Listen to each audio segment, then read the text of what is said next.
భరద్వాజ గారు నిన్నటి నుంచి ఒక టాపిక్ రన్ అవుతుంది. సాయి ధరమ్ తేజ్కు పోలీసులు నోటీసులు ఇచ్చారు, అందుకే సినిమా ఆపేశాం అని చెప్పేసి ఒకటి నడుస్తుంది బయటికి.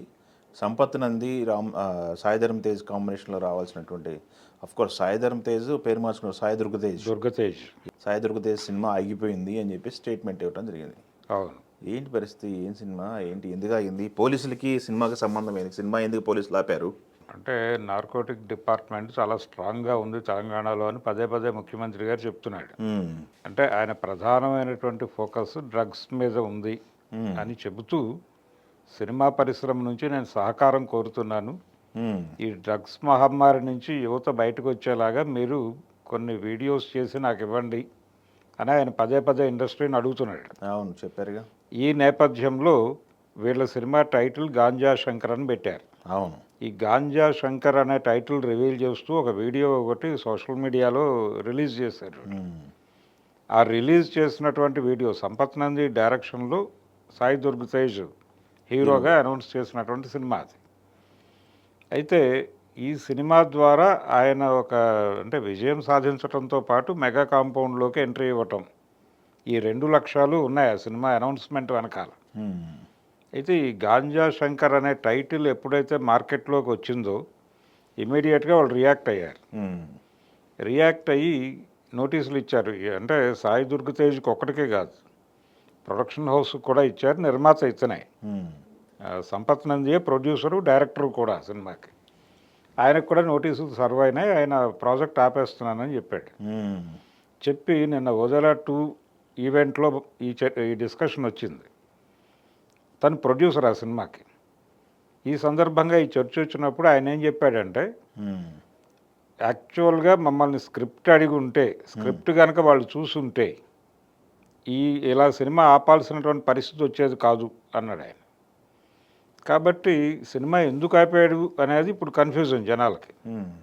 నిజంగానే పోలీసులు ఆపటం వలన ఆగిపోయింది ఆ ప్రాజెక్టు, మీ స్క్రిప్ట్లోనేమో అది లేదని చెప్తున్నాడు ఈయన, టైటిల్లో ఉందని చెప్తున్నాడు. టైటిల్ మార్చుకుని ఉంటే పోయేది కదా. టైటిల్ మార్చడానికి దాంట్లో సీన్లు చాలా ఉన్నాయంట, గాంజా మొక్కల దగ్గర నుంచి అన్ని డిస్కస్ చేసి అవన్నీ ఉంటాయి. డిస్కస్ చేయాల్సిన పాయింట్లు చాలా ఉన్నాయి గాంజా ఈ మత్తు పదార్థాల గురించి. మత్తు పదార్థాలు ఇప్పుడు మనం థియేటర్లో యాడ్ చూస్తాం. అంటే మనం ప్రతి సినిమాకి ప్రారంభంలో ఈ టొబాకోకు సంబంధించినటువంటి 2 కాషన్ నోటీసులు ప్లే చేస్తున్నారు. అవును. అందులో కొంచెం విపరీత ధోరణిలో కొన్ని విజువల్స్ ఉంటాయి, జనాల్ని కొంచెం భయపెట్టే లెవెల్లో ఉంటున్నాయి. అవును. అయినప్పటికీ అవి అవసరం అని చెప్పి చేస్తున్నారు. అలాగే వీళ్ళు కూడా అంటే టైటిల్ అలా పెట్టినప్పుడు వీళ్ళ ఇంటెన్షన్ ఏంటి, సినిమాకి ఏం చెప్పదలుచుకున్నారు, ఫైనల్గా కంక్లూడింగ్ వర్డ్ ఏంటి అనేది కదా ప్రధానం. అది మేము పాజిటివ్గానే ఎండ్ చేసాం సినిమాని, స్క్రిప్ట్ కనుక వాళ్ళు ఇన్ టోటల్ చూసుంటే ఆ మాట అనుండేవాళ్ళు కాదు అన్నాడు ఆయన. అన్నప్పుడు మీరు వెళ్ళి నేరుగా వాళ్ళతో డిస్కషన్ కూర్చుని అవసరమైన మేరకు మీరు ప్రాజెక్ట్ ఆపేసుకోవడం కంటే దాన్ని కొనసాగించడం బెటర్ కదా. ఏ లిమిటేషన్స్లో వెళ్ళాలి అనేది ఒకసారి చర్చలోకి వెళ్ళి చేసుంటే బాగుండేది కదా. అది ఉపయోగపడే సినిమా అనుకున్నప్పుడు, అంటే ఉపయోగపడే అంశాన్ని పైగా పరిశోధన చేసాం మేము ఈ ఏరియాలో అని కూడా చెప్తున్నాడు ఆయన. చెప్పినప్పుడు దాని గురించి కొంచెం వాళ్ళతో కూర్చుని మరికొన్ని డీటెయిల్స్ తీసుకుని అప్పుడు కన్స్ట్రక్టివ్గా సినిమాని చేసుంటే బాగుండేది కదా, టైటిల్ మార్చి. మీరు అనేది ఏంటంటే నాకు అర్థమైంది, మంచి ఉద్దేశంతో తీస్తున్నప్పుడు ఆపాల్సిన అవసరం ఉంది, గవర్నమెంట్కి ఉపయోగపడేది కదా అని మీరు ఆల్రెడీ వాళ్ళు అడుగుతున్నారు కదా. మాకు ఈ ఏరియాలో ఉపయోగపడేటువంటి కంటెంట్ కావాలి, సినిమా అనేది శక్తివంతమైన మాధ్యమం, ఈ మాధ్యమం ద్వారా మనం కొంత ఎడ్యుకేట్ చేయవచ్చు అని చెప్పి నేరుగా ముఖ్యమంత్రి గారే స్వయంగా మాట్లాడుతున్నప్పుడు మీకు నోటీసులు ఇచ్చింది కూడా ఆ ఉద్దేశంతో ఇచ్చారు వాళ్ళు. ఈ సినిమా ద్వారా మీరు ఏదో ఉత్పాదం క్రియేట్ చేయబోతున్నారు అనుకుని కదా మీకు నోటీసులు ఇచ్చింది. మీరు ఆర్గ్యుమెంట్కి వెళ్ళాలి కదా, మీరు వెళ్ళి కంటెస్ట్ చేయాలి కదా ముందు. ఓకే, ఎందుకు చేతులు ఎత్తేయాలి? వెళ్ళి కంటెస్ట్ చేసి, అయ్యా మేము ఇది కథ ఈ పద్ధతిలో డిజైన్ చేసుకున్నాము, మా ఫైనల్ కంక్లూడింగ్ వర్డ్ ఇది, దీనిలో మీకు ఏ అభ్యంతరాలు ఉన్నాయో చెప్పండి, దాన్ని పరిహరించి మేము స్క్రిప్ట్ డిజైన్ చేసుకుని పెడతాం షూట్కి అని చెప్పేసి ఉంటే బాగుండేది కదా. ఎందుకు ప్రాజెక్ట్ ఆపేసుకోవటం? ఓకే, అంటే ఇలా ఆపేసుకుంటూ పోతే చాలా విషయాలకు సంబంధించి వీళ్ళు చెప్పాల్సిన విషయాలు ఎక్కడో చోట ఏదో ఒక అభ్యంతరం రైజ్ అవుతుంది ప్రతి సినిమాకి. ఈ రైజ్ అయిన ప్రతి సందర్భంలోనూ ప్రాజెక్ట్ను వదులుకుంటూ వెళ్ళిపోతే ఎలాగా? చాలా సినిమాలకు సంబంధించి ఇలాంటి అభ్యంతరాలు వస్తాయి. వచ్చినప్పుడు కంటెస్ట్ చేస్తారు వాళ్ళు. కంటెస్ట్ చేసి మా ఇంటెన్షన్ ఇది, మేము ఎందుకు తీసాము ఈ సినిమా, మేము చెప్పినటువంటి ఫైనల్ కంక్లూడింగ్ వర్డ్ ఇది, దీనిలో ఏదైనా అభ్యంతరం ఉంటే మాట్లాడదాం అని మీరు ఒక ఆర్గ్యుమెంట్కి వెళ్ళాలి కదా. రెండోది, ఇప్పటి వరకు ఆ విషయం ఎక్కడా బయటకు రాలేదు. నిన్న ఆ చర్చలో భాగంగా చెప్పాడు ఆయన. అవును, నిన్న మీరు అది గతంలో టైటిల్ అనౌన్స్ చేస్తూ ఒక వీడియో బయటకు వచ్చింది, తర్వాత ఏమిటి దాని పరిస్థితి అని అడిగినప్పుడు చెప్పాడు ఈయన, ఇలా మాకు నోటీసులు వచ్చినాయి, వచ్చిన తర్వాత మేము ఆగిపోదాం అనుకున్నాము అని.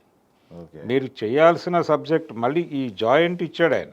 అంటే మేము టోటల్ ఫైనల్గా స్క్రిప్ట్ వాళ్ళు కనుక ఇన్ టోటల్ చూసుంటే ఇలాంటి అభిప్రాయం కలిగి ఉండేది కాదు వాళ్ళకి అన్నప్పుడు, మరి మీరు వెళ్ళి కంటెస్ట్ చేసి వారికి వినిపించి ఉండాల్సింది. ఓకే, వినిపించకుండా ప్రాజెక్ట్ ఆపేసామంటే ఎలాగా? ఓకే, ముందుకు వెళ్ళాలి కదా. ఓకే, వాళ్ళ సహకారం కూడా తీసుకొని ఉండాల్సింది.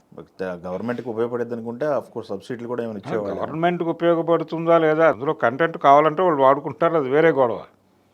కానీ వాళ్ళు చెప్పిన అభ్యంతరానికి మీరు తలొగ్గితే నిజంగానే మీ స్క్రిప్ట్లో ఏదైనా ఇబ్బంది ఉంది అని ప్రపంచం అనుకునేటువంటి ప్రమాదం ఉంటుంది కదా. ఓకే, మీరు చెప్పాలనుకున్నటువంటి విషయం బలమైనటువంటి, అంటే ఆ బిజినెస్ ఎలా జరుగుతోంది, ఆ పంట ఎక్కడ పండిస్తున్నారు, ఎలా పండిస్తున్నారు, ఆ వివరాలన్నీ చూపించవచ్చు సినిమాలో.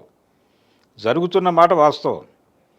గంజాయి సాగు చాలా ప్రాంతాల్లో చాలా విధాలుగా దాన్ని హైడ్ చేసి జరుపుతున్నారు. వాటికి సంబంధించిన కథ ఏదో రాసుకుని ఉండొచ్చు ఆయన. కానీ ఫైనల్గా మీరు ఏం చెప్పదలుచుకున్నారు, ఏది ఎక్స్పోజ్ చేస్తున్నారు, ఆ ఎక్స్పోజ్ చేయటం అనేది అవసరమే ప్రపంచానికి. అలా మీరు కంటెస్ట్ చేయాలి. దేనికైనా మీరు ఎందుకు సబ్జెక్ట్ డ్రాప్ అయిపోవాలి? యుద్ధం చేసి మీ కంటెంట్ని ప్రజల ముందుకు తీసుకురావడానికి ప్రయత్నం చేయాలి. అలా వదులుకుంటూ వెళ్ళిపోతే చాలా వదులుకోవాల్సి వస్తుంది. ఏ కళాకారుడు అలా చేయటం కరెక్ట్ కాదు. అది